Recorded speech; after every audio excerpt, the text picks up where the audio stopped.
I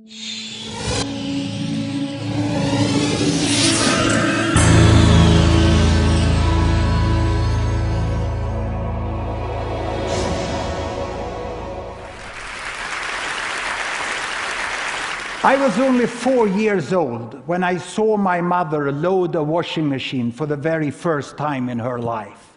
That was a great day for my mother. My mother and father had been saving money for years to be able to buy that machine. And the first day it was going to be used, even Grandma was invited to see the machine. And Grandma was even more excited.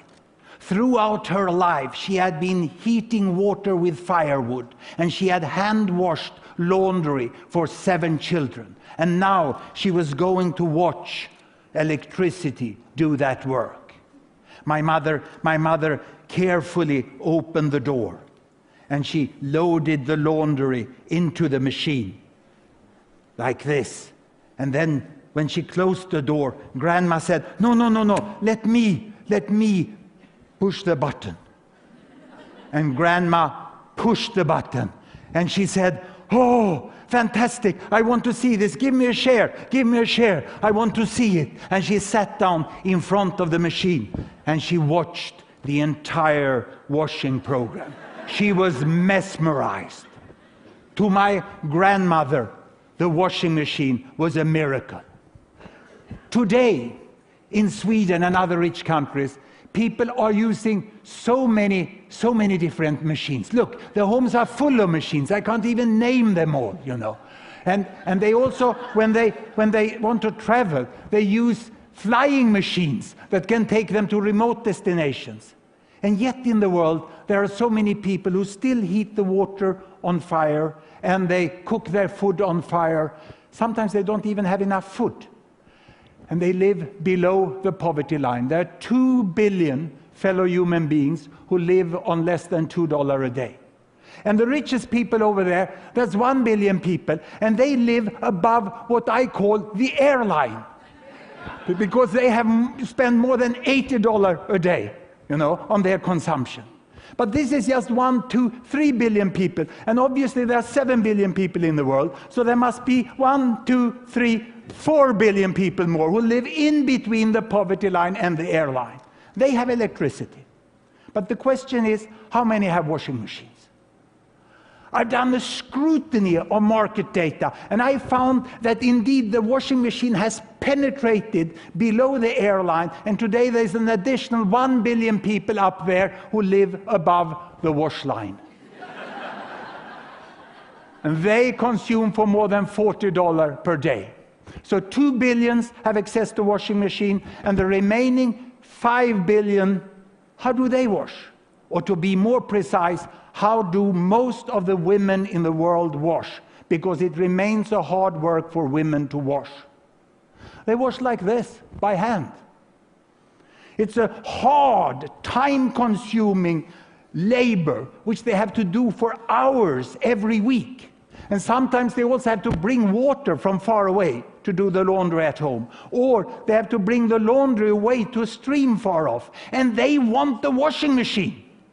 They don't want to spend such a large part of their life doing this hard work with so relatively low productivity. And there's nothing different in their wish than it was from my grandma. Look here, 2 generations ago in Sweden, picking water from the stream, heating with firewood, and washing like that. They want the washing machine in exactly the same way. But when I lecture to environmentally concerned students, they tell me, no, everybody in the world cannot have cars and washing machines. How can we tell this woman that she ain't going to have a washing machine? And then I ask my students, I've asked them over the last 2 years, I've asked, how many of you doesn't use a car? And some of them proudly raise their hand, you know, and say, I don't use a car. And then I put the really tough question. How many of you hand wash your jeans and your bed sheet? And no one raised their hand. Even the hardcore in the green movement use washing machine.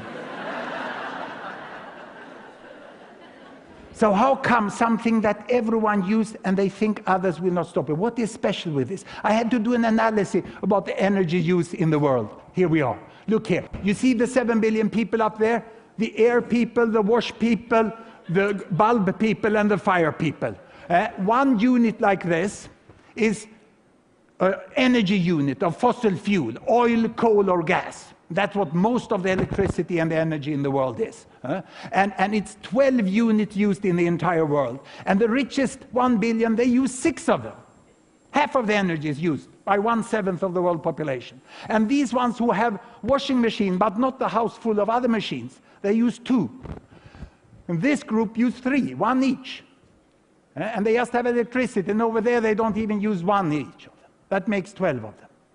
But the main concern for the environmentally interested students, and they are right, is about the future. What are the trends? If we just prolong the trends without any really advanced analysis to 2050, there are 2 things that can increase the energy use. First, population growth. Second, economic growth. Population growth will mainly occur among the poorest people here because they have high child mortality and they have many children per woman, and that you will get 2 extra, but that won't change the energy use very much. What will happen is economic growth. The best off here in the emerging economies, I call them the New East. They will jump the airline, whop, they will say, and they will start to use as much as the Old West are doing already. And these people, they want the washing machine. I told you, they'll go there, and they will double their energy use, and we hope that the poor people will get into the electric light, and they will get 2-child family, will have a stop in population growth, but the total energy consumption will increase to 22 units. And these 22 units, you know, still the richest people use most of them. So what's needed to be done? Because the risk, the high probability of climate change is real. It's real. Of course, they must be more energy efficient. They must change behavior to some way. They must also start to produce green energy, much more green energy. But until they have the same energy consumption per person, they shouldn't give advice to others what to do and what not to do. Here we can get more green energy all over. This is what we hope may happen. It's a real challenge in the future. But I can assure you that this woman in the favela in Rio, she wants a washing machine. She's very happy about her Minister of Energy that provided electricity to everyone. So happy that she even voted for her, you know. And she became Dilma Rousseff, the president-elect of one of the biggest democracies in the world, you know, moving from Minister of Energy to president. If you have democracy, people will vote for washing machines. They love them. And what's the magic with them? My mother explained the magic with this machine the very, very first day. She said, now Hans, we have loaded the laundry. The machine will make the work. And now we can go to the library. Because this is the magic. You load the laundry, and what do you get out of the machine? You get books out of the machines. Children's books, and mother got time to read for me. She loved this. I got the ABC. This is why I started my career as professor, when my mother had time to read for me. And she also got books for herself. She managed to study English and learn that as a foreign language. And she read so many novels, so many different novels here, you know. And we really loved this machine. And what we said, my mother and me, thank you, industrialization. Thank you, steel mill. Thank you, power station. And thank you, chemical processing industry that gave us time to read books. Thank you very much.